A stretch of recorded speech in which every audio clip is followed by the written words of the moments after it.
এই দেশে একটি বিশেষ মহল শান্তিপূর্ণ নির্বাচন চায় না।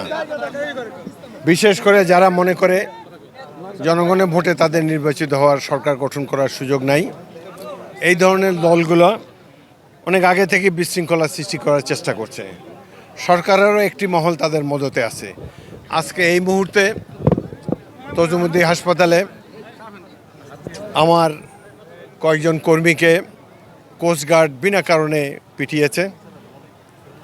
গতকালকে ফরাজগঞ্জ ইউনিয়নে যুবদলের সভাপতির বাড়িতে ম্যাজিস্ট্রেট ছাড়াই তারা তল্লাশি চালিয়েছে। তারা একটা বিশৃঙ্খলা সৃষ্টি করতে চায়। ধলিগড়নগর ইউনিয়নে আমার ছাত্র দলের আহ্বায়ককে বেদমভাবে তারা পিটিয়েছে বিনা কারণে। সিভিল ড্রেসে পড়া লোক বলে যে জামাতের বিরুদ্ধে কথা বলা যাবে না। এইসব বিষয়ে আমরা রিটার্নিং অফিসারকে, অ্যাসিস্ট্যান্ট রিটার্নিং অফিসারকে জানিয়েছি।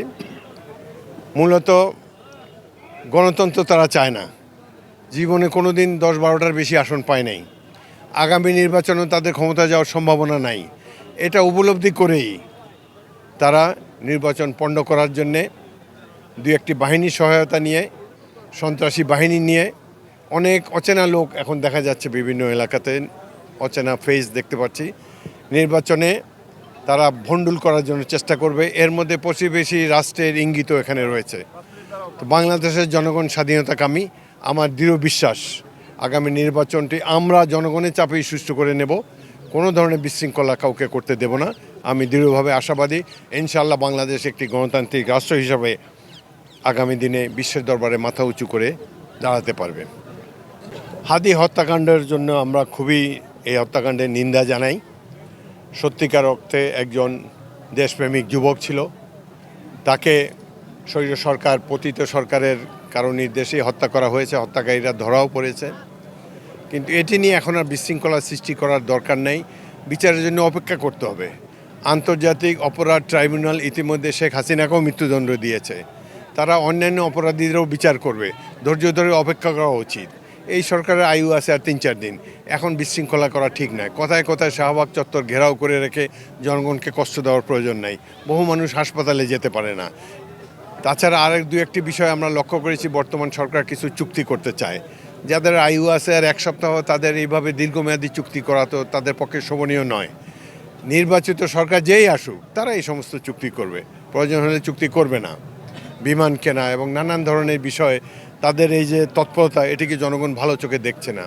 তবে সবচাইতে বড় কথা হলো বাংলাদেশ সৃষ্টি হয়েছে গণতন্ত্রের জন্যে। মহান মুক্তিযুদ্ধে আমরা সবাই অংশ নিয়েছি একটি গণতান্ত্রিক বাংলাদেশ পাবো বলে। এখনও সেই দেশটি প্রতিষ্ঠিত হয় নাই। আগামী নির্বাচনে আবার জনগণের জন্য সুযোগ এসেছে একটি গণতান্ত্রিক বাংলাদেশ বিনির্মাণের। আমরা আশা করি জনগণ আবার মাথা উঁচু করে দাঁড়াবে এবং একটি স্বাধীন সার্বভৌমত্ব রাষ্ট্র হিসাবে বাংলাদেশ আত্মপ্রকাশ করবে। এই হানা ভোট দেওয়া হয়েছে দেশে কনফিউশন সৃষ্টি করার জন্যে, বিভ্রান্তির মধ্যে জনগণকে রাখার জন্যে। জনগণ তো জানেও না কিসের জন্য ভোট দিবে। এবং এই হানা ভোটের কোনো আইনগত ভিত্তি নেই, নৈতিক ভিত্তি আছে। এবং যেহেতু আমরা জুলাই সনদে সই করেছি, বিএনপি আমরা হাঁ ভোট দেব। কিন্তু রাষ্ট্রের সংবিধানের সংস্কার করতে পারে নির্বাচিত প্রতিনিধিরা।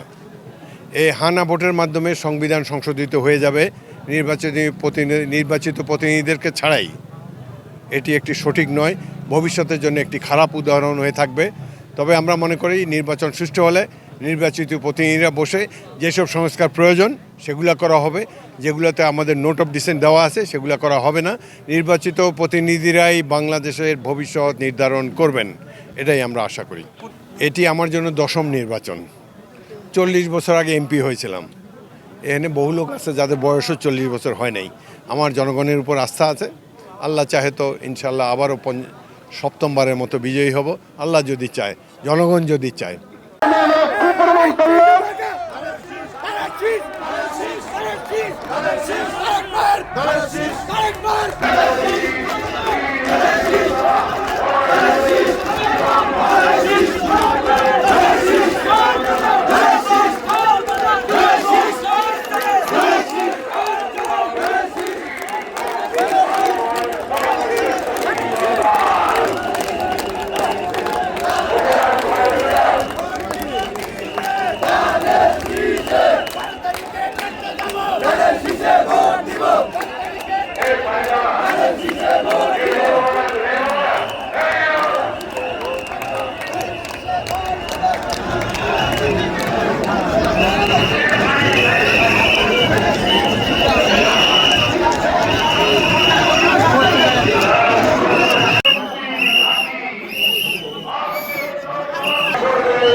উত্তর